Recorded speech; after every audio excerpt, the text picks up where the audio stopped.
بسم الله الرحمن الرحيم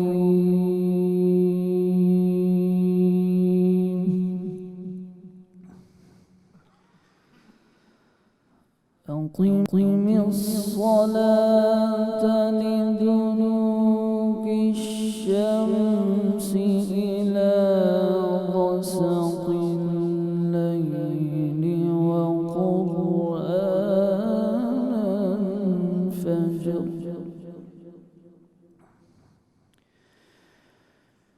إن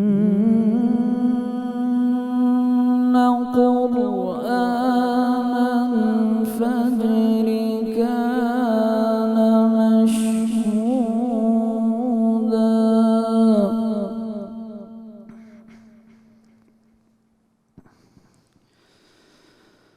ومن الليل فتهجد به نافلة لك عسى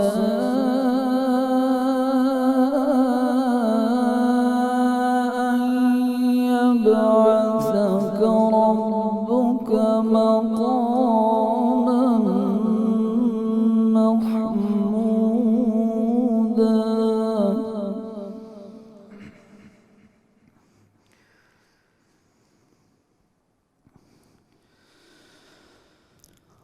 ومن الليل فتهجد به نافلة لك عسى أن يبعثك ربك مقاما محمودا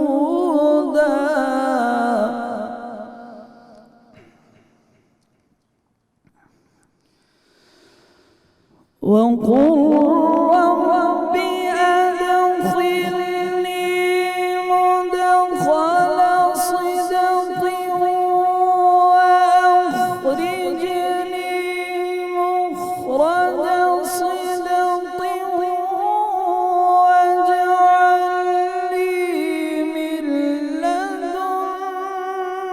لدنك سلطانا نصيرا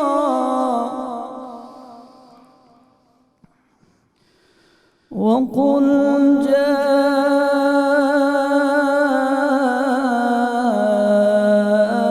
الحق وزهق الباطل إن الباطل كان زهوقا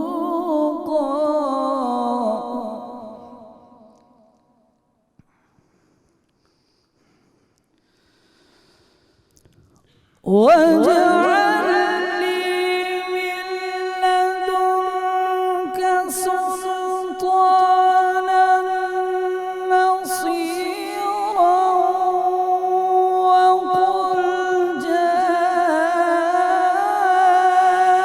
الحق وزهق الباطل إن الباطل كان زهوقا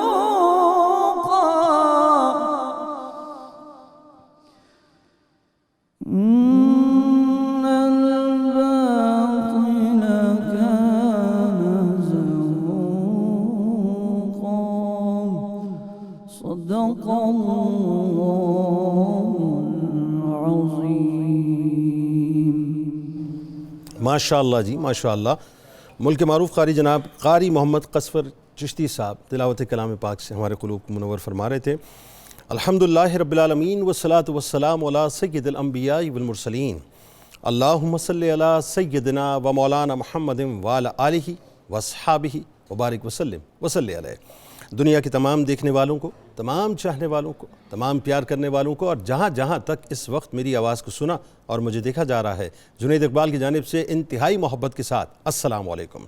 ایک بار پھر ناظرین، آپ کو میں دل کی گہرائیوں سے رحمت رمضان کی خصوصی براہ راست نشریات میں ساری کے اس پیاری سے موقع پہ خوش آمدید کہتا ہوں۔ اور صاحب، وہ وقت آ گیا، بار بار میں آپ کو نوک کرتا رہا ہوں اور اب بھی نوک کر رہا ہوں۔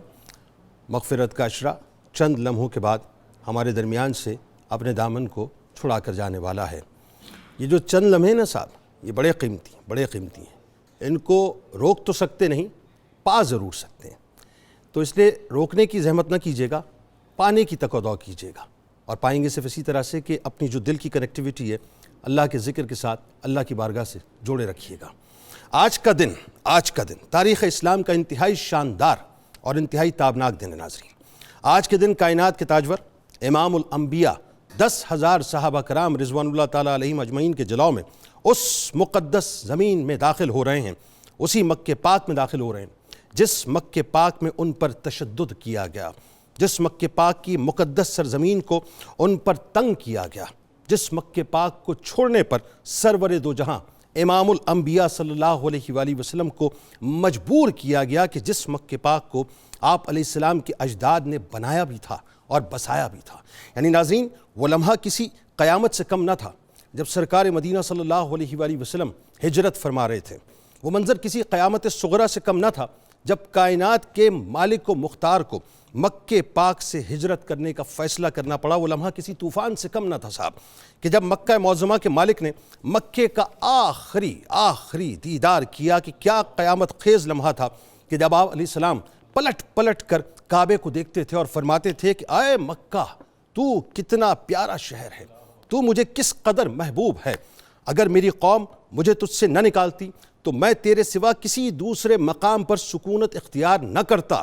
لہٰذا ناظرین، کئی برس گزرے، بہت جد و جہد ہوئی، بہت قربانیاں دی گئیں، بڑے خون بہے صاحب، مبارک خون جو ہے وہ اسلام کی عمارت کے اندر مستقل داخل ہوتا رہا اور وجود پاک مدینہ پاک میں رہا، مگر دل جو ہے وہ مکے کی فضاؤں میں ہی اٹکا ہوا تھا۔ اور پھر ایک طویل جد و جہد اور قربانیوں کے بعد 8 ہجری 20 رمضان المبارک کو وہ لمحہ آ گیا، یعنی آج کے دن وہ لمحہ آ گیا جب کعبے کو بنانے والے اور کعبے کو بچانے والے کعبے میں اب داخل ہونے جا رہے ہیں، شان و شوکت سے داخل ہونے جا رہے ہیں۔ یعنی آج کعبے کی عظمت کا دن ہے، آج کعبے کی عظمت کا دن ہے، آج کعبے کی توقیر کا دن ہے، آج کعبہ معظمہ کے معماروں کی عظمت کا دن ہے، آج کا دن ناموس رسالت صلی اللہ علیہ وآلہ وسلم کی محافظت، جملہ مجھے ادا کرنے دیں، ناموس رسالت صلی اللہ علیہ وآلہ وسلم کی محافظت اور گستاخان رسول صلی اللہ علیہ وآلہ وسلم کو واصل جہنم کرنے کا دن ہے۔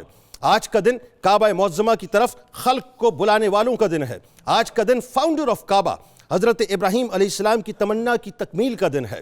آج کا دن کعبہ معظمہ کی خدمت گزاری کرنے والوں کا دن ہے۔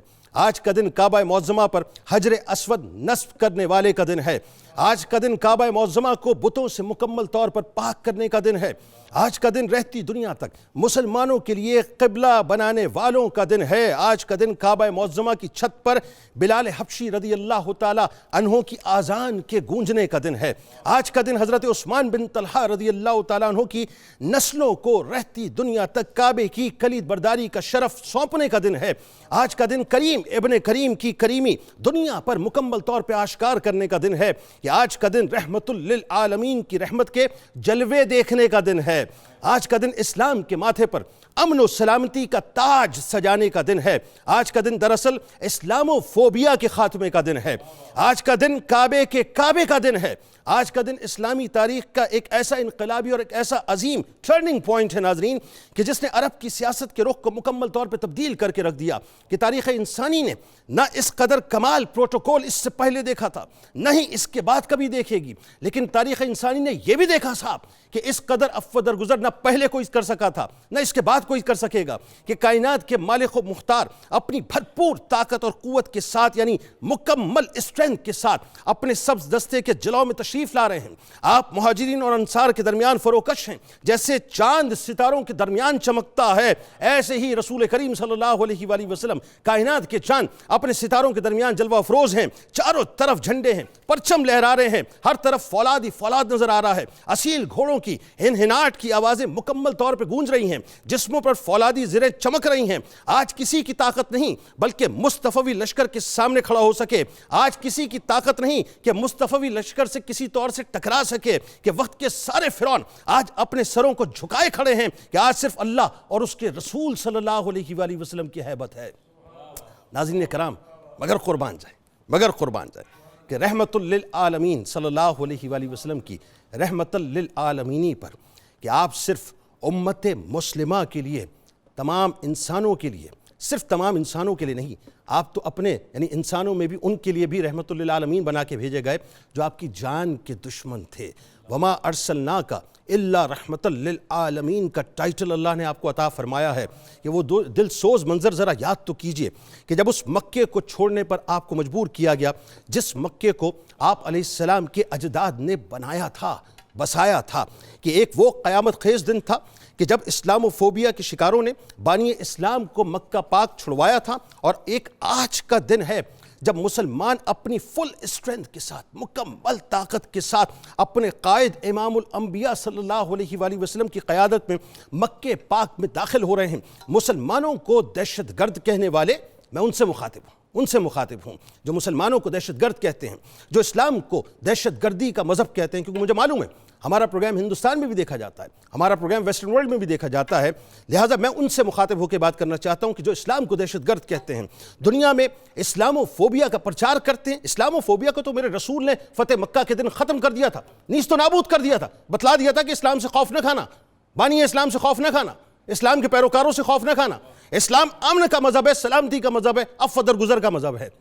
میں مخاطب ہوں ان سے کہ جو اسلام کو دہشت گردی کا مذہب کہتے ہیں، جو آیات جہاد پر اعتراض کرتے ہیں اور ہمیں انتہا پسند کہتے ہیں، لائیں کسی ایسے فاتح کی مثال، لائیں ڈھونڈیں تاریخ کے اندر اور نکالیں کتابیں اور نکالیں تاریخ، کوئی ایک فاتح مجھے ایسا لا کے دکھائیں، کوئی ایک فاتح ایسا نہیں ہے جس کے پاس طاقت بھی ہو، قوت بھی ہو، لشکر بھی ہو، اور سامنے تمام دشمن کھڑے ہوں، اس کے باوجود بھی وہ ان تمام لوگوں کو معاف کر دے۔ آئیے میں آپ کو بتاتا ہوں کہ ہم کس رحمت للعالمین کے پیروکار ہیں، جو صرف امت مسلمہ کے ہی قائد نہیں تھے، وہ صرف امت مسلمہ کے لیے رحمت نہیں تھے، وہ تمام انسانوں کے لیے اور دشمنوں کے لیے بھی اس طرح سے رحمت بنا کے گئے، یعنی بتا کے گئے، اور بنیادی طور پہ اپنی رحمتوں کو نچھاور کر کے گئے کہ جس وقت دشمن ان کے سامنے مدہوش کھڑے تھے، بدمست کھڑے تھے، اور یہ سوچ رہے تھے کہ ان کے ساتھ کیا ہوگا، کریم ابن کریم نے کیا کیا میں آگے جا کے آپ کو بتلاتا ہوں، لیکن یاد رکھیے گا طاقت جب کسی کے پاس آتی ہے، قوت جب کسی کے پاس آتی ہے، تو اس وقت وہ مدہوش ہو کر، بدمست ہو کر اپنی طاقت کو استعمال کرتا ہے، یہ دیکھے بغیر کے سامنے کون کھڑا ہے۔ لیکن قربان جائیں رحمت للعالمین صلی اللہ علیہ وآلہ وسلم کی رحمت پر کہ پوری طاقت کے ساتھ آج آپ مکہ پاک کی سرزمین میں داخل ہو رہے ہیں، مگر عاجزی کا اور انکساری کا یہ عالم ہے کہ زبان مبارک پر سورہ فتح کی تلاوت ہو رہی ہے، سر اقدس انکساری کے ساتھ، عاجزی کے ساتھ اونٹ کے کوہان سے جا کر لگتا ہے، اور پھر کریم ابن کریم کی دل فریب آواز مکہ پاک کی فضاؤں میں گونجتی ہے کہ الیوم یوم المرحمہ، آج رحمت کا دن ہے، آج کعبے کی عظمت کا دن ہے، آج کعبے پر غلاف چڑھانے کا دن ہے۔ ذرا تصور تو کیجئے ناظرین کہ ایک ایک ظلم و ستم سرکار مدینہ صلی اللہ علیہ وآلہ وسلم کی نگاہوں میں تھا۔ شیب ابی طالب کے بھیانک 3 برس بھی آپ کے سامنے تھے، ان کو جور و ستم بھی تھا، بھیانک داستانیں بھی موجود تھیں، موت کی سزا دینے والے یا موت تک پہنچانے والے بھی تھے، جنہوں نے جائیدادوں کو غصب کیا وہ بھی تھے، جنہوں نے صحابہ کرام رضوان اللہ تعالیٰ علیہم اجمعین کو شہید کیا وہ بھی تھے، جنہوں نے رسول کریم صلی اللہ علیہ وآلہ وسلم کو زد و کوب کیا وہ بھی تھے، جنہوں نے رسول کریم صلی اللہ علیہ وآلہ وسلم کی شہزادیوں پر ظلم و ستم کیا وہ بھی موجود تھے۔ وہ بھی موجود تھے کہ جنہوں نے سرکار مدینہ صلی اللہ علیہ وآلہ وسلم پر ان مکے کی گلیوں کو تنگ کر دیا تھا جن مکے کی گلیوں کی قسم اللہ صرف محبوب کے قدموں کی وجہ سے اٹھاتا ہے کہ لأقسم بہذا البلد وانت حل بہذا البلد، کہ نبی کریم صلی اللہ علیہ وآلہ وسلم کو وہاں سے نکلنے پر مجبور کیا گیا، لیکن آج وہ تمام بدحواس کھڑے ہیں۔ آج ایک عجیب سا منظر ہے، نبی کریم صلی اللہ علیہ وآلہ وسلم اس مجمع پر ایک طائرانہ نگاہ ڈالتے ہیں، اور پھر اچانک آپ کی جھل ملاتی ہوئی آنکھیں ان سے یہ سوال کرتی ہیں، آپ کعبے کے دروازے پہ موجود ہیں، کعبے کے دروازے کو مضبوطی سے تھامے ہوئے ہیں، اور اللہ کے محبوب صلی اللہ علیہ وآلہ وسلم کی روح پرور آواز اس وقت بلند ہوتی ہے کہ اے مکے والوں، اے مکے کے لوگوں، کیا تم جانتے ہو کہ میں آج تمہارے ساتھ کیا سلوک کرنے والا ہوں؟ یہ سوال صاحب ایک ایسا شخص کر رہا ہے جو فاتح اعظم ہے، ایک ایسا شخص کر رہا ہے جس کے پاس طاقت ہے، ایک ایسا لیڈر کر رہا ہے صاحب جن کے پیچھے پوری قوت موجود ہے، اسلحہ موجود ہے، 10,000 صحابہ کرام رضوان اللہ تعالیٰ علیہم اجمعین اس وقت موجود ہیں، اور سب کے سب فدا کا ابی و امی یا رسول اللہ صلی اللہ علیہ وآلہ وسلم کے یوں کہہ لیجئے کہ مزاج سے آشنا ہے، اس ٹیگ کو اپنے ماتھے پر سجا کر آئے ہوئے ہیں سرکار کی بارگاہ میں کہ سب کچھ لٹا دیں گے، سب کچھ لٹا دیں گے مصطفیٰ کریم صلی اللہ علیہ وآلہ وسلم کے قدموں پر۔ اچانک اس وقت قریش جو ہیں وہ بول اٹھے، جو ظالم بھی تھے، جو بے رحم بھی تھے، جو جانتے تھے کہ ہم نے سب کچھ کر دیا ہے، لیکن وہ مزاج آشنا تھے رحمت للعالمین کے، سو پکار اٹھے کہ آپ کریم ہیں، ابن کریم ہیں، آپ کرم فرمائیں گے۔ یہاں بنتا تو یہ تھا کہ میرے سرکار فرماتے کہ سب کی گردنوں کو اڑا دیا جائے، سب کو واصل جہنم کر دیا جائے۔ یہ وہ تمام لوگ ہیں کہ جنہوں نے مکے کی گلیوں کو ہم پر تنگ کیا ہے، اور یہ وہ تمام لوگ ہیں جنہوں نے میرے صحابہ کا مبارک خون بہایا ہے۔ لیکن قربان جاؤں صاحب، میں مخاطب ہوں تمام لوگوں سے جو اسلام کو دہشت گردی کا مذہب کہتے ہیں، جو مسلمانوں کو دہشت گرد کہتے ہیں۔ سرکار مدینہ صلی اللہ علیہ وآلہ وسلم نے کیا فرمایا ذرا سن لیجئے۔ میرے سرکار فرماتے ہیں تو میں تم سے وہی بات کہتا ہوں جو حضرت یوسف علیہ السلام نے اپنے بھائیوں سے کہی تھی، اور وہ کیا کہی تھی؟ لا تثریب علیکم اليوم، آج تم پر کوئی گرفت نہیں ہوگی، جاؤ تم سب آزاد ہو۔ یہ ہیں رحمت للعالمین صلی اللہ علیہ وآلہ وسلم کہ جو آسی کو کملی میں اپنی چھپا لے، جو دشمن کو بھی زخم کھا کر دعا دے، اسے اور کیا نام دے گا زمانہ؟ وہ رحمت نہیں ہے تو پھر اور کیا ہے؟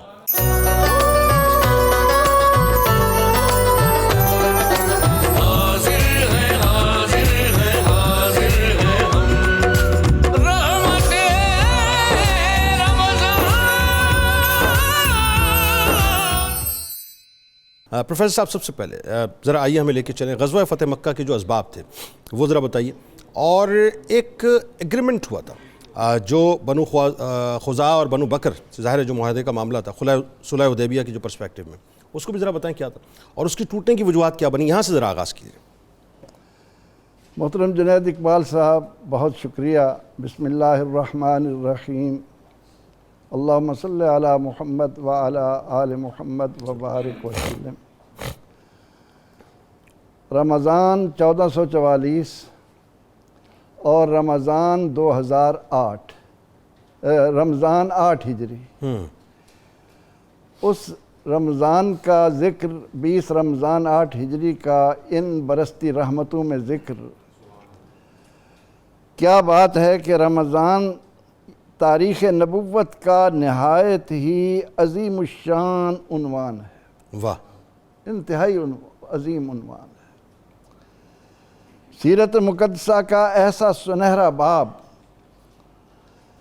کہ جس کی آب و تاب سے ہر مومن کا قلب قیامت تک مسرتوں کا ایک مرکز بنا رہے گا، واہ سبحان اللہ، اور ہمیں یہ بتاتا رہے گا کہ یہ تو ایک حقیقت ہے کہ ستیزہ کار رہا ازل تا امروز، ازل سے تا امروز، چراغ مصطفی سے شرار ابو لہبی۔ اور یہ دن کہ جس میں آ کر شرار ابو لہبی کو جال حق و زاحق الباطل کا چوکا لگا، اسے بھی ہمیں آج کے تناظر میں سامنے رکھنا چاہیے۔ درست۔ قرآن حکیم ہمیں یہ بتا رہا ہے، دراصل یہ تذکرہ کرتے ہوئے ہمیں اس بات کی طرف ضرور دھیان لے جانا چاہیے کہ ہجرت حبشہ سے لے کر فتح مکہ تک کے حالات کیا تھے، کیسے جال حق و زاحق الباطل کا نعرہ لگ رہا تھا۔ قرآن نے اہل ایمان سے کہا کہ وَلَا تَهِنُوا وَلَا تَحْزَنُوا وَأَنْتُمُ الْأَعْلَوْنَ إِن كُنتُم مُؤْمِنِينَ، اے ایمان والو کسی طرح کا وہن اور کمزوری اپنے پاس نہ لاؤ، کسی غم کو اپنے قریب نہ پھٹکنے دو۔ انتم الاعلون، ہم نے تمہارے لیے غلبہ مقدر کر دیا ہے، شرط یہ ہے کہ ان کنتم مومنین، تم مومن بن جاؤ۔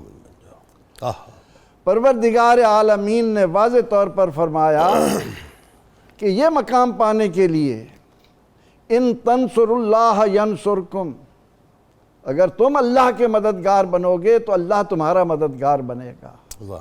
اور پھر اعلان کیا کہ ان ینصرکم اللہ فلا غالب لکم، اے ایمان والو اگر اللہ تمہاری مدد کو آ گیا تو یاد رکھو تم پر کوئی غالب نہیں آ سکتا، واہ واہ ہم غلبہ تمہارے لیے مقدر کر دیتے۔ واہ واہ، نبی اکرم رحمت عالم صلی اللہ تعالی علیہ وسلم کی حیات طیبہ ہجرت سے لے کر صلح حدیبیہ تک کن حالات سے گزری، پھر آخر کار وہ وقت آیا کہ صلح حدیبیہ کے موقع پر مشرکین مکہ کو جو کہ یریدون لیطفئوا نور اللہ بافواہہم، جو اپنی پھونکوں سے نور حق کو بجھانے کے لیے، دنیاوی لذتوں کی خواہشات کو غالب رکھنے کے لیے، اللہ سے اپنا توجہ ہٹا کر یہ اللہ اکبر کی صداؤں سے اپنے آپ کو محروم رکھنے کے لیے انہوں نے جو حالات پیدا کیے، ہمارے آقا علیہ الصلاۃ والتسلیم کے دندان مبارک شہید ہوئے،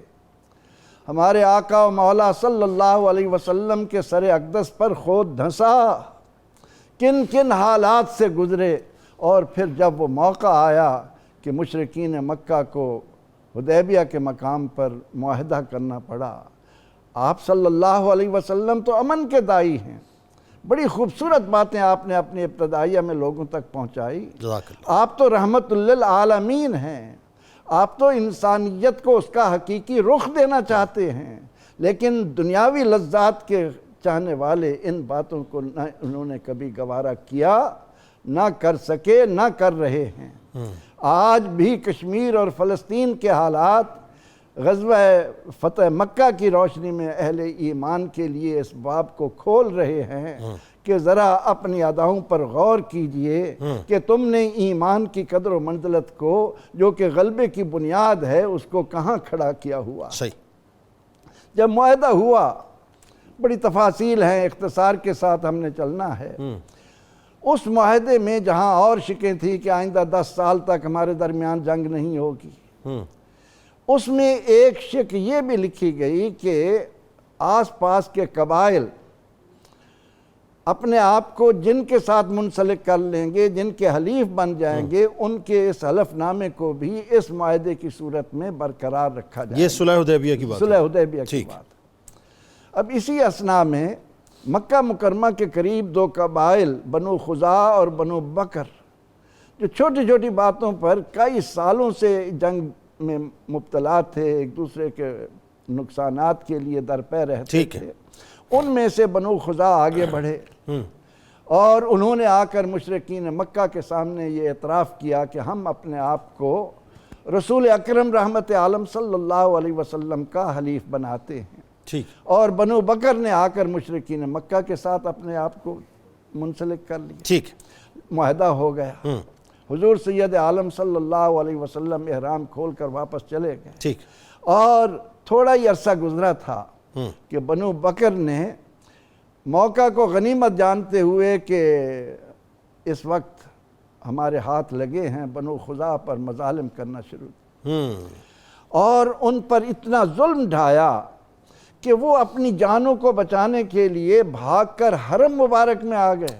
تاکہ ان کو جو ہے سیفٹی مل جائے، تاکہ وہ محفوظ رہیں، ان پر حملہ نہ ہو۔ لیکن ان کا جو سردار تھا بنو بکر کا، اس نے کہا کہ نہیں، آؤ اس موقع کو ہاتھ سے نہ جانے دو۔ انہوں نے بنو خزاع کے 23 آدمی ناحق شہید قتل کر دیے۔ ٹھیک، اب اس کے بعد اور یہ حرم پاک کے اندر واقع، حرم پاک کے اندر واقع ہوا۔ اب اس پر بنو خزاع چونکہ حضور علیہ الصلوۃ والتسلیم کے ساتھ حلف نامہ لے چکے تھے، آپ کے حلیف بن چکے تھے، انہوں نے مدد کے لیے نبی اکرم رحمت عالم صلی اللہ علیہ وسلم کو پکارنا شروع کیا، اور حضور نبی اکرم رحمت عالم صلی اللہ تعالی علیہ وسلم تک یہ بات اسی وجہ سے پہنچائی گئی کہ جب انہوں نے یہ بات نبی اکرم رحمت عالم صلی اللہ علیہ وسلم تک پہنچی تو آپ نے اس کا ایکشن لیا۔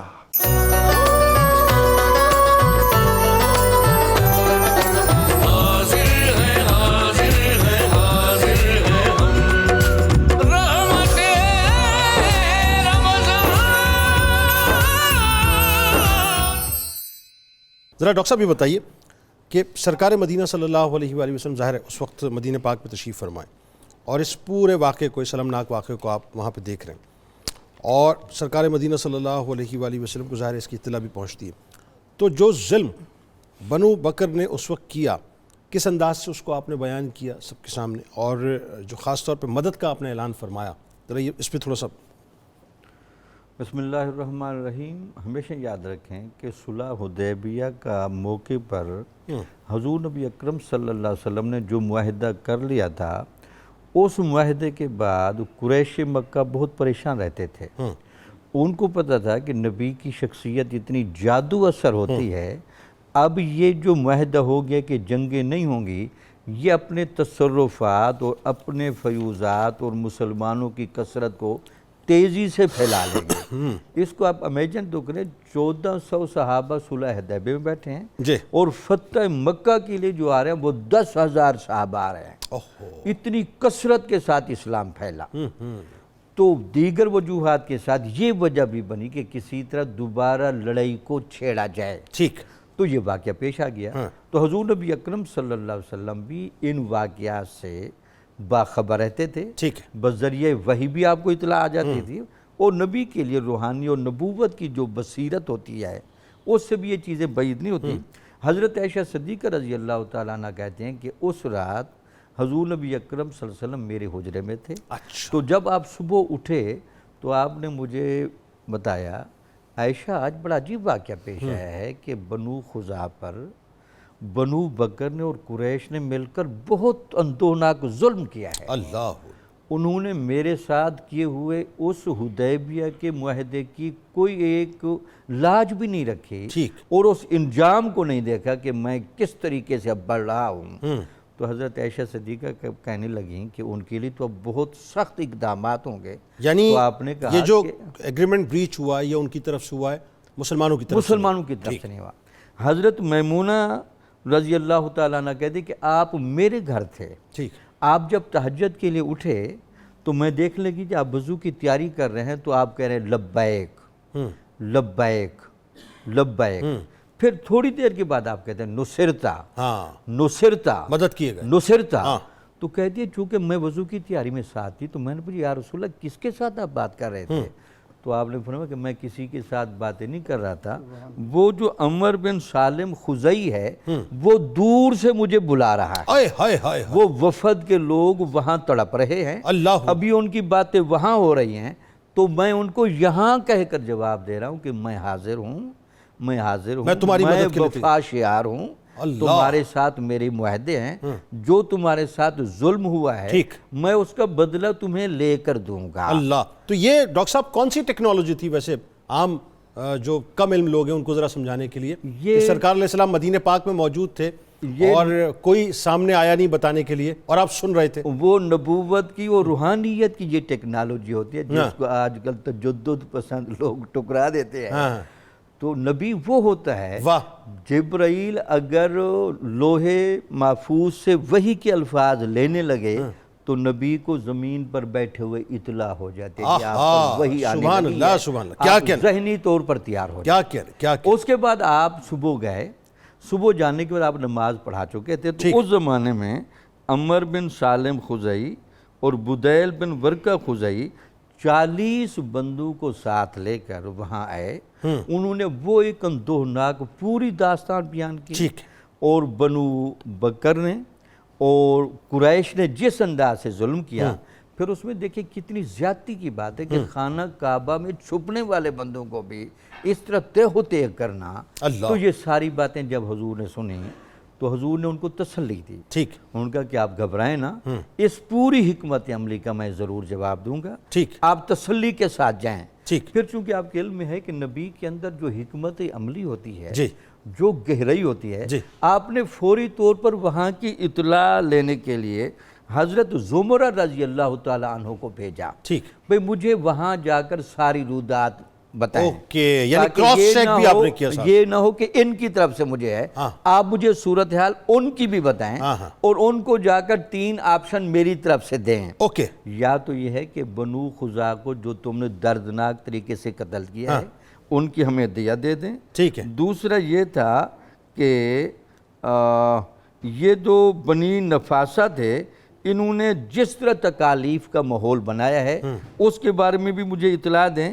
تیسرا یہ ہے کہ اب خود اعلان کریں کہ جب آپ صلح کی خود پابندی نہیں کرتے تو اس صلح کو اٹھانے کا بھی اعلان کر دیں. ٹھیک ہے. تو قریش سارے جمع تھے, ان میں کرزہ بن عبد بن عمر ایک نبینہ ان کی طرف سے کھڑا ہوا. اس نے کہا جی پہلی 2 شرطیں تو ہمیں قابل قبول نہیں, ٹھیک ہے, یعنی دیت ہم نہیں دیں گے, ہم صلح کے معاملات کو ختم کرتے ہیں. اوکے. اور ان باتوں کا ان کو انجام کا بھی علم تھا, اور کچھ قریش مکہ پریشان بھی تھے. یعنی صلح کے ختم کرنے کا اعلان ان کی طرف سے, ان کی طرف سے ہوا. اوکے, ان کی طرف سے یہ جو حضور کو رپورٹ ملی, تو پھر آپ نے فتح مکہ کی صورت میں جو پلاننگ کی, ٹھیک, یہ پھر بعد میں. اچھا, یہ اب منظر نامہ ایک ذرا تھوڑا سا صحیح صاحب آیا کہ جس میں ایک تو صلح حدیبیہ کی بات آئی, بنو خزاعہ ظاہر مسلمانوں کے حلیف بنے, بنو بکر جو ہیں قریش مکہ کے حلیف بنے, اور پھر اس کے بعد انہوں نے چڑھائی کر دی اور ان کا جو ناحق خون تھا وہ بہایا. پھر یہاں سے رسول کریم صلی اللہ علیہ وآلہ وسلم نے مدد کے لیے باقاعدہ حامی بھری, لبیک کہا, اور پھر اس کے بعد اپنی انٹیلیجنس کے ذریعے سے معلومات بھی کر لی, اس کو کراس چیک کر لیا, اور فائنلی یہ بھی معلوم ہو گیا کہ وہ ایگریمنٹ بریچ کرنا چاہتے ہیں.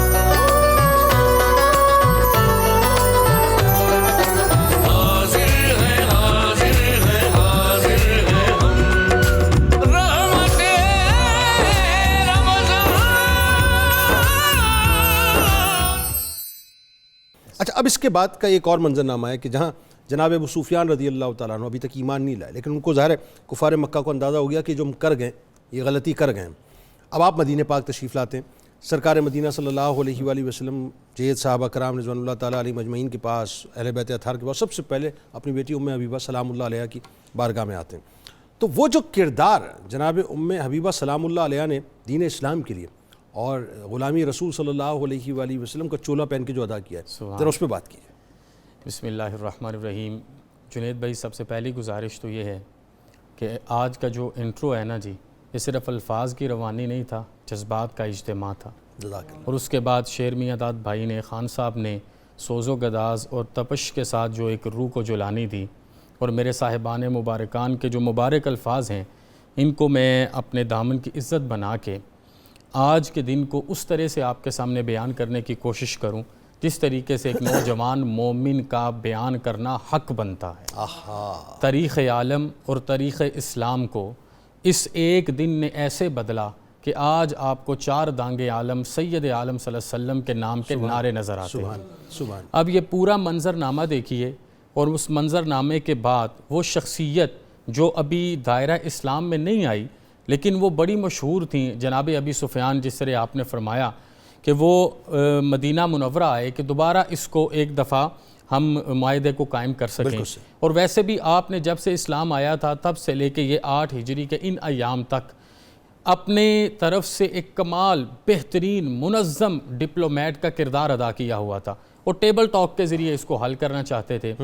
بڑا خوبصورت واقعہ یہ ہے جو ایمان کو تازگی دیتا ہے, اور اس انداز میں کہ آنکھوں سے چشمان تر ہو کے رکت امیز ہو جائیں, اور اسی کیفیت کو سرکار دو عالم صلی اللہ علیہ وسلم کی ذات والا اعتبار سے ملایا جائے کہ آپ سب سے پہلے وہاں پہنچے مدینہ منورہ میں سرکار دو عالم صلی اللہ علیہ وسلم کے اس مبارک شہر میں, اور اپنی شہزادی کی خدمت میں حاضر ہوئے, اور وہ ام المومنین کے درجہ پر فائز ہیں.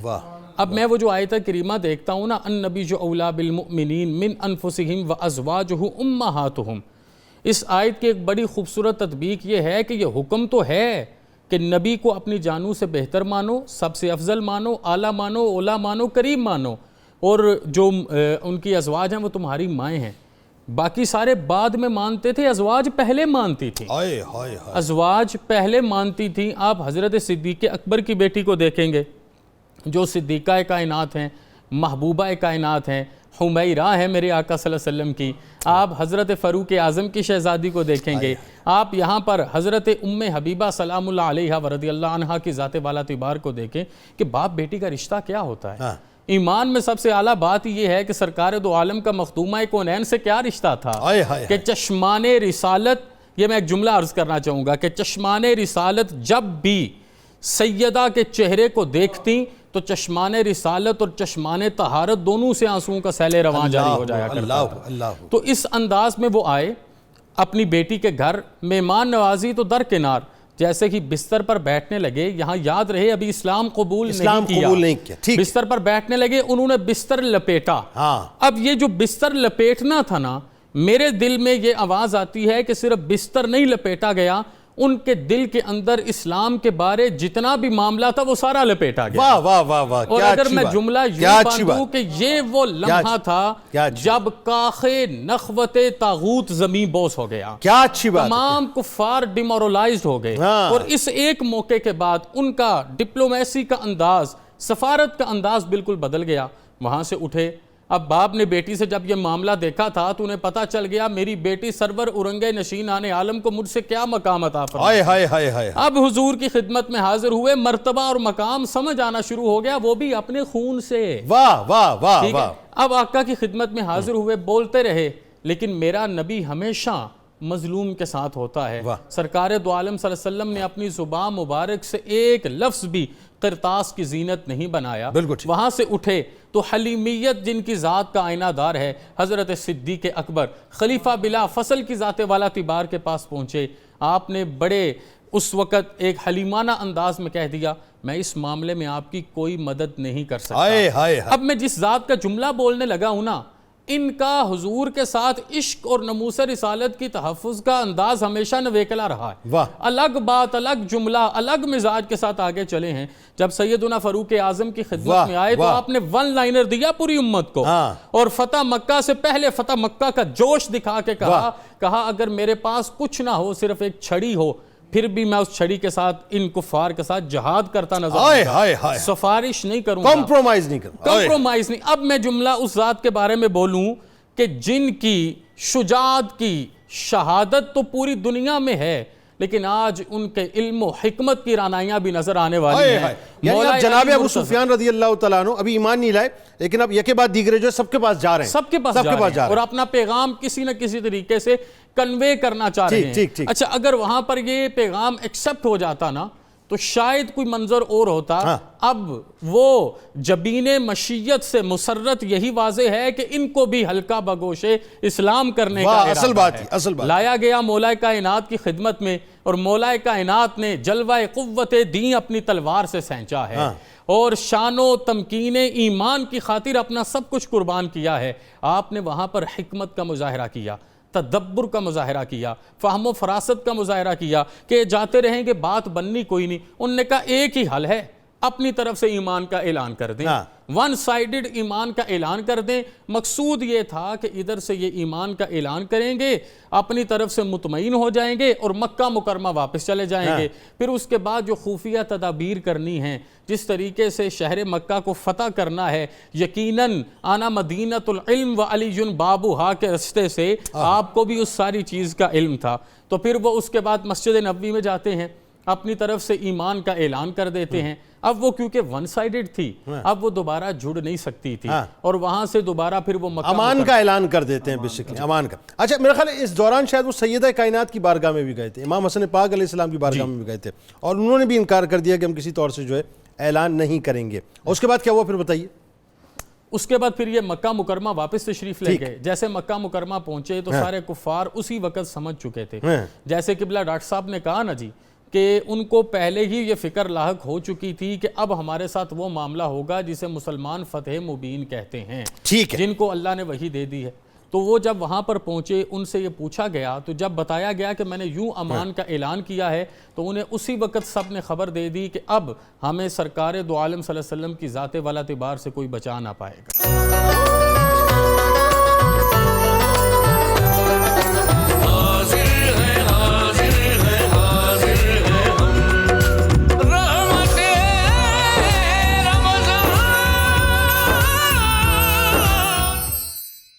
پروفیسر صاحب، سلسلے کو آئیے وہیں سے جوڑتے ہیں. اب ذرا یہ بتائیے، سرکار مدینہ صلی اللہ علیہ وآلہ وسلم ایک انتہائی کہہ لیجئے کہ اپنا خاموش آپریشن جو ہے اس کو اب ترتیب دے رہے ہیں بڑی حکمت کے ساتھ. جناب صدیق اکبر رضی اللہ تعالیٰ عنہ، جناب عمر فاروق رضی اللہ تعالیٰ عنہ سے ظاہر کچھ ڈسکشن بھی ہوا، اور پھر لشکر کی تیاری کے حوالے سے باقاعدہ جو ایک اسٹریٹجی پلان کی گئی. اور وہ جو اسٹریٹجی تھی وہ بنیادی طور پہ کیا تھی؟ وہیں سے سلسلے کو جوڑیں. حضور نبی اکرم رحمت عالم صلی اللہ تعالی علیہ وسلم کا ہر قدم اللہ کی رضا کے لیے اٹھتا ہے، بے شک، اللہ تعالیٰ کی حکمتوں سے معمور ہوتا ہے۔ بے شک۔ چنانچہ آپ صلی اللہ علیہ وسلم نے اللہ تعالیٰ کے اس ارشاد کی روشنی میں کہ وَشَاوِرْهُمْ فِي الْأَمْرِ، اے محبوب اپنے معاملات میں اپنے صحابہ سے مشورہ کیجیے۔ ٹھیک۔ فَإِذَا عَزَمْتَ فَتَوَكَّلْ عَلَى اللَّهِ، پھر جب آپ کسی نتیجے پر پہنچ جائے تو پھر ڈور اللہ پر ڈال دیجیے۔ بالکل ٹھیک۔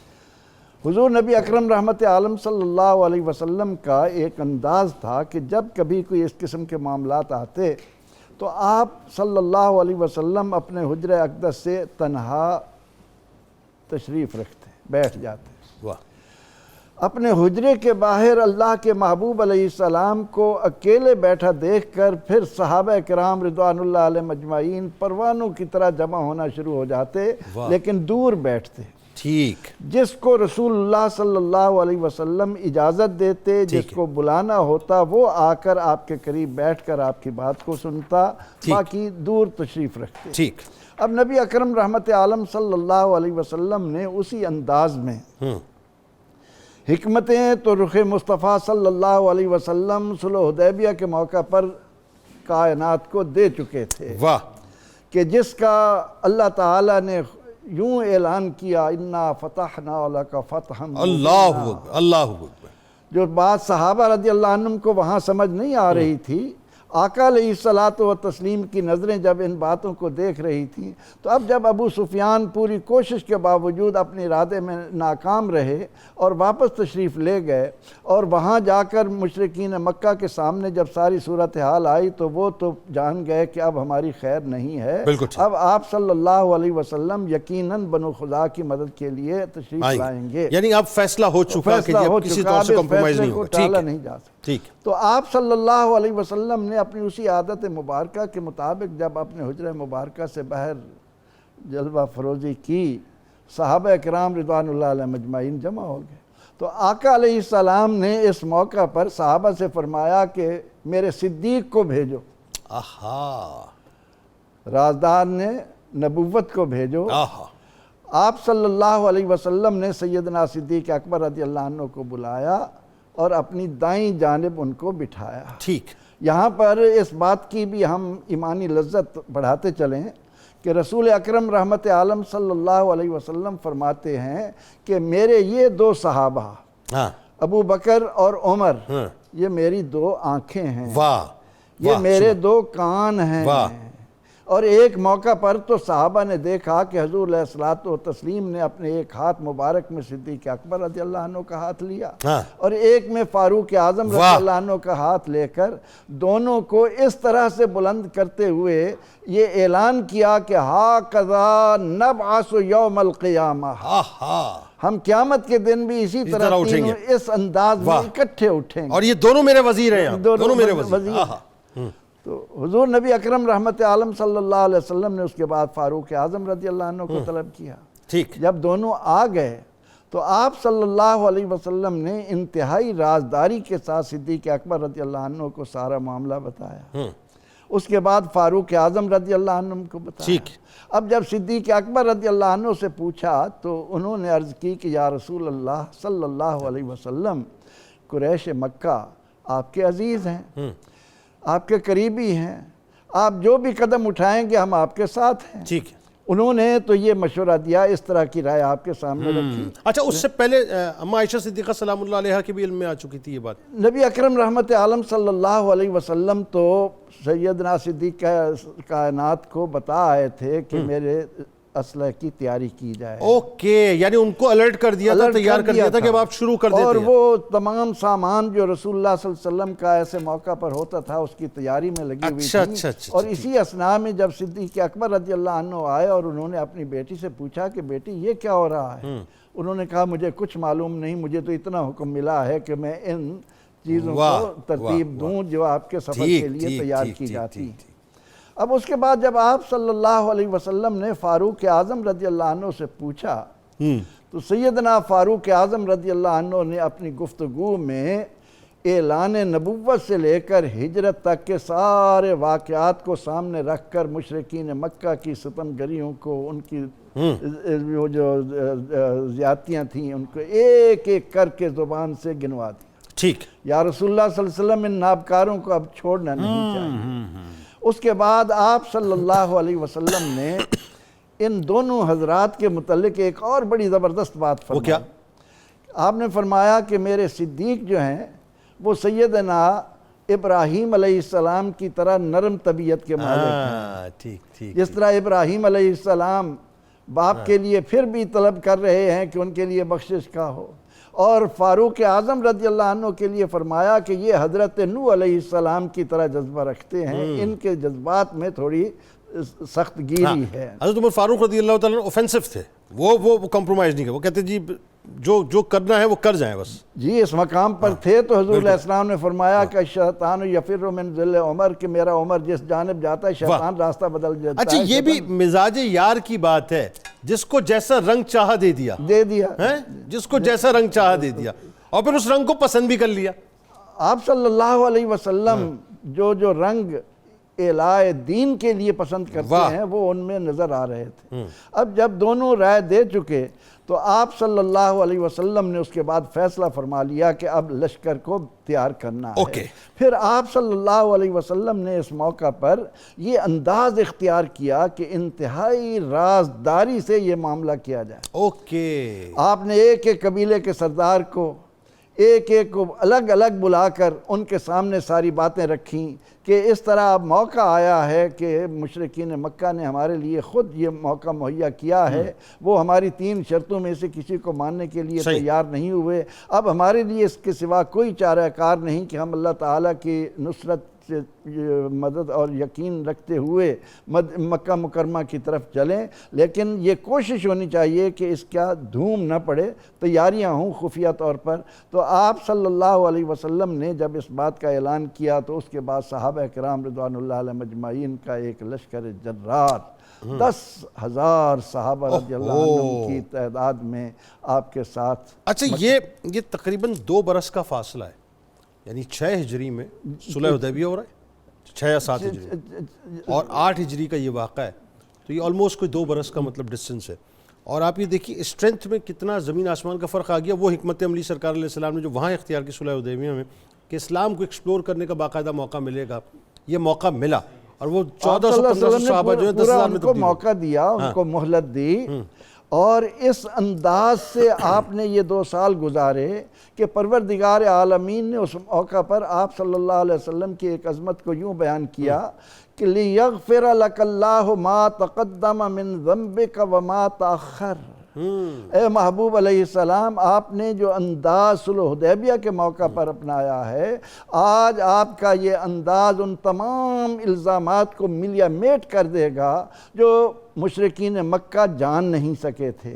وہ ابھی کبھی آپ کے لیے مجنو کا لفظ استعمال کرتے، کبھی ساحر کا لفظ استعمال کرتے علیہ باللہ، کبھی کچھ کہتے، لیکن صلح حدیبیہ کے موقع پر رسول اکرم رحمت عالم صلی اللہ علیہ وسلم نے جو حکمت عملی دنیا کے سامنے رکھی، تاریخ اس کو آج بھی دیکھ رہی ہے، وہ اتنی عظیم تھی کہ اس کے بعد کوئی نہیں کہہ سکتا تھا مشرکین مکہ کے لیے، یعنی وہاں ذنب کا لفظ جب آتا ہے تو ضروری نہیں ہے کہ ذنب کا ایک ہی معنی ہو۔ بالکل ٹھیک ہے، گناہ کا لفظ ترجمہ کر کے ہم گزر جاتے ہیں، قرآن پاک نے ذنب کا معنی الزام کا بھی کیا ہے، جس طرح موسیٰ علیہ السلام نے فرمایا تھا کہ وَلَهُمْ عَلَيَّ ذَنْبٌ، کہ مشرک یہ فرعونیوں کا مجھ پر ایک الزام ہے کہ میں نے ان کا بندہ قتل کیا ہے، تو قرآن پاک نے یہاں پر اور یغفر کا معنی بخشنے کے بھی ہوتے ہیں، مٹانے کے بھی ہوتے ہیں، دور کرنے کے بھی آتے ہیں۔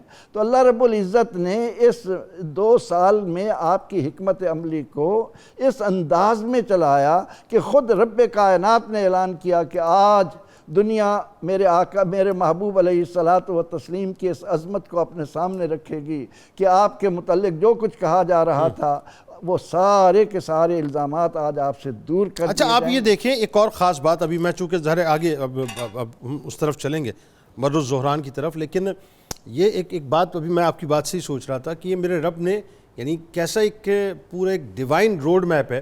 آپ یہ دیکھیے کہ پہلے صلح حدیبیہ ہو رہی ہے، صحابہ کرام رضوان اللہ تعالیٰ علیہ مجمعین ظاہر ہے اپنے انداز سے اپنے عشق کی نگاہ سے اس کو دیکھ رہے ہیں کہ ہم کہیں ریٹریٹ تو نہیں کر رہے، بیک فٹ پہ تو نہیں جا رہے، لیکن وہی بات ہے قدرت کچھ اور پلان کر رہی تھی کہ اسلام کو ایکسپلور ہونا تھا۔ پھر وہی بات آ گئی کہ ایک موقع خود قریش کی طرف سے بنایا گیا اور قریش ہی پیچھے ہٹے اس معاہدے سے۔ تو یہ سارا ایکچولی کعبے کو جو ہے کعبے سے ملانے والی بات تھی۔ خندق کے بعد ان کو اندازہ تو ہو گیا تھا کہ یہ دین غالب ہونے کے لیے آیا، حل کو یعلو ولا یعلا، حق غالب ہو کر رہتا ہے، اسے کوئی دبا نہیں سکتا، لیکن اس کے لیے پروردگار عالمین نے اپنے حبیب مکرم صلی اللہ علیہ وسلم کو جس انداز سے چلایا، آپ صلی اللہ علیہ وسلم جس انداز سے قدم اٹھاتے رہے، وہ آج اپنے عروج پر آ گئے کہ حضور صلی اللہ علیہ وسلم ایک لشکر جرار کے ساتھ انتہائی رازداری کے ساتھ، اور یہ بھی نہیں ہے کہ اعلان ہو جائے کہ آپ بڑی تیاری کے ساتھ جنگ کرنے مکہ کو فتح کرنے جا رہے ہیں۔ ان کو ابھی تک یہ بھنک نہیں پڑی، مرزوران تک پہنچنے تک بھی وہ اس بات سے لائق بالکل ٹھیک ہے۔ بلکہ آپ دیکھیں نا، میرا خیال ہے اگر if I am not wrong کہ وہ صرف غزوہ تبوک کے علاوہ باقی کسی غزوے کو آپ نے کبھی اناؤنس نہیں کیا۔ غزوہ تبوک کا موقع ایسا تھا کہ جہاں باقاعدہ آپ نے اناؤنس کیا تھا۔ اچھا اب آئیے ذرا سرکار مدینہ صلی اللہ علیہ وآلہ وسلم کی مکہ پاک اپنے جانثاروں کے ساتھ جو ہے 10 رمضان المبارک کو باقاعدہ روانگی ہوتی ہے، اور پھر ظاہر ایک سرٹن جگہ پہ جسے آپ مر الزہران کہتے ہیں، وہاں پر باقاعدہ ایک پڑاؤ ڈالا جاتا ہے، اور پھر وہ 10,000 شمعوں کا روشن ہونا، وہ ایک اسٹریٹجی جو پوری تھی وہ بتائیے کیا تھی۔ اور پھر وہیں پہ جو ہے جناب ابو سفیان رضی اللہ تعالیٰ عنہ اسلام قبول کرتے ہیں، جناب عباس علیہ السلام اسلام کا مطلب ایمان کا باقاعدہ اعلان، اب چونکہ اب ظاہر ہے اب چیزیں جو ہے کھل چکی ہیں، پردے اٹھ چکے ہیں، تو اعلان ہوتا ہے باقاعدہ۔ بتائیے کیا ہوتا ہے؟ بسم اللہ الرحمن الرحیم۔ یہ فتح مکہ کا سفر جس گہرے انداز اور حکمت بھرے انداز سے کیا گیا، حضور نبی اکرم صلی اللہ علیہ وسلم 10,000 کا ایک لشکر جرار لے کر نکلنے لگے ہیں، ٹھیک، اور حکمت عملی کی صورت یہ ہے کہ اس کے سفر کو مخفی رکھنا ہے۔ ٹھیک، کچھ مراحل سے گزرنے کے بعد اب آپ جوحفہ کے مقام پر جب پہنچے ٹھیک، تو وہاں آ کر آپ سے حضرت عباس رضی اللہ تعالی عنہ ملے۔ ٹھیک، ان کے گھر والے بھی تھے، ساز و سامان بھی تھا۔ ہاں، یہ جو جوحفہ ہے یہ مکہ مدینہ کے تقریباً درمیان میں آتا ہے۔ ٹھیک، تو حضور نبی اکرم صلی اللہ علیہ وسلم نے آپ کو کہا کہ آپ اپنا سامان مدینہ بھیج دیں اور آپ سفر میں میرے ساتھ رہیں۔ اوکے، تو ایک بات ہمیشہ یاد رکھیں کہ حضرت عباس رضی اللہ تعالیٰ عنہ بیعت عقبہ اولیٰ اور ثانیہ میں بھی حضور کے محافظ بن کے ساتھ مذاکرات بالکل کرا رہے صحیح، بالکل موٹیویٹر تھے آپ، موٹیویٹر تھے، اور وہ ساری باتیں کر رہے تھے۔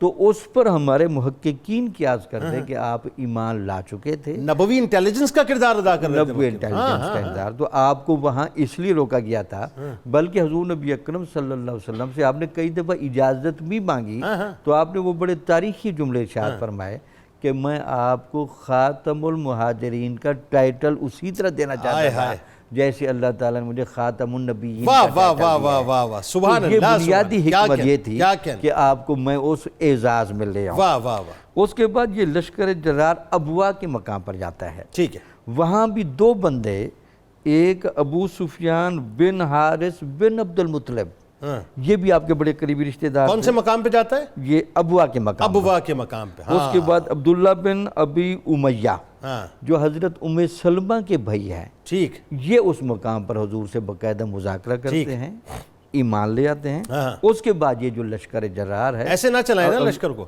رک جائیں ذرا سا، بی بی آمنہ سلام اللہ علیہ کا تذکرہ بھی ہو جائے نا۔ ابوا کے مقام پہ ایسے ہی تھوڑی رکے تھے، یہاں تو بات یہ ہے کہ امی جان کو بتانے بھی تو گئے تھے نا، بتانے کہ گئے جا رہا ہوں میں انہی گلیوں میں، اسی شہر کے اندر جو آپ کا شہر ہے، جو آپ کی گلیاں ہیں۔ بالکل ٹھیک، اب وہاں اب تو سلام محبت یہاں پیش کر کے اور دعائیں لے کے نکلنے والے ہیں۔ بالکل ٹھیک ہے۔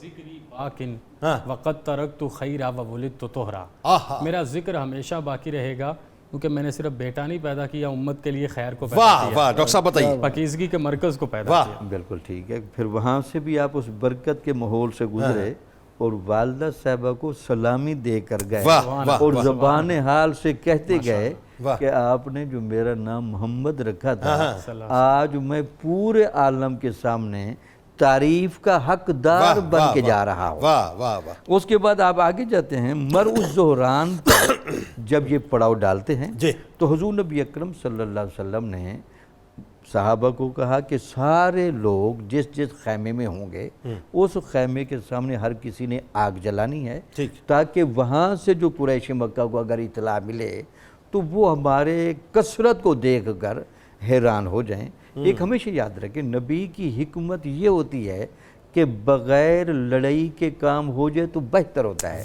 صرف ایک روب دکھا رہے تھے تاکہ وہ کسی طرح قبل از وقت سلنڈر کریں، وہ ہمارے روب کی کیفیت ایسی ہو۔ یعنی آپ دیکھیں جنگی اسٹریٹجی کیسی کمال ہے، ایک تو یہ کہ خاموشی سے نکلیں، اب یہ مرز زہران کے موقع پہ ایک دوسری اسٹریٹجی آپ نے اختیار کی ہے، دیا وہاں لو لشکر جلایا گیا، اور اس بات کے بارے میں بھی یقین ہے کہ لامالا خبریں دوسری طرف سے بھی چل رہی تھیں، 3 بندے قریش مکہ کی طرف سے بھی اس ماحول کو چیک کرنے آئے ہوئے تھے۔ ان میں ابو سفیان کے بارے میں کہتے ہیں کہ آپ وہاں سے نکلے، ٹھیک ہے، حکیم بن حزام کو ساتھ لیا، ٹھیک ہے، بدیل بن ورقہ کو ساتھ لیا، ٹھیک ہے، اور مرء الزہران کی جگہ کے قریب عراق بستی میں تینوں آ کر ٹھہرے۔ ٹھیک ہے، یہ وہاں مذاکرہ کر رہے تھے اور سوچ رہے تھے کہ یار یہ آگ کہاں سے جل رہی ہے، اور ایک 10,000 شمع جلی، 10,000 ہیبت تھی، بالکل ہیبت۔ ہاں، تو کچھ تو کہنے لگے کہ یہ لگتا ہے کہ بنو خزاع نے کوئی ایسی صورت بنائی ہے، تو دوسرے نے کہا وہ تو ممکن ہی نہیں اتنی۔ اس دوران حضرت عباس رضی اللہ تعالیٰ عنہ کی ان سے ملاقات ہوئی، تو حضرت عباس نے ان سے پوچھا کہ یہ جتنا لشکر جرار آ رہا ہے تمہاری اپنی سٹریٹجی کیا ہے، تم مقابلہ کرنا چاہتے ہو یا پناہ لینا چاہتے ہو؟ تو ابو سفیان یہ سارے منظر دیکھ چکے تھے کہ اب پناہ کے علاوہ اور معذرت کے علاوہ کوئی گنجائش نہیں، تو وہ پھر حضرت عباس رضی اللہ تعالیٰ نے اپنے ساتھ ان کو حضور نبی اپنی سواری پہ بٹھا کے لے آئے، اور وہاں باقاعدہ مذاکرہ ہوا۔ تو حضرت ابو سفیان یہاں باقاعدہ حضرت بن رہے ہیں اور صحابی رسول کا درجہ حاصل کر رہے ہیں۔ سبحان، ایک رات کا وقت لیا تھا سرکار علیہ السلام، صبح بتاؤں گا ان کو ٹھہرائیں بھی، صبح بتاؤں گا۔ اس کے بعد پھر ان کے گھر کو دارالامان قرار دیا، خانہ کعبہ کو دارالامان قرار دیا، اس کے بعد جو گھر کے دروازے بند کر لے گا وہ بھی دارالامان ہے۔ بلکہ یہ بھی جناب عباس علیہ السلام کا کیا ان کی ویژن تھا کہ سرکار علیہ السلام کو انہوں نے مشورہ عرض کیا کہ رسول اللہ صلی اللہ علیہ وسلم چونکہ ان کا قد ظاہر ہے تو سردار ہے، ان کے لیے کوئی ایسا اعلان ہونا چاہیے جس سے جو ممتاز نظر آئیں، تو ان کے گھر کو جو دارالامان قرار دیا گیا تھا۔ اچھا، اس میں ایک جملہ کہہ دوں جناب آپ کی اجازت سے، مذاہب ہمیشہ بنیادی کردار ادا کرتے تبلیغ و تربیت کا۔ ان کے ہاں جب بھی عنصر جہاد کا آیا نا، اس کو ہمیشہ یہی سمجھے جیسے کینسر زدہ عضو کے بغیر جسم کو نہیں چلایا جاتا، جب کفر کینسر زدگی کا ماحول بناتا ہے تو پھر اس کو کاٹنا پڑتا ہے۔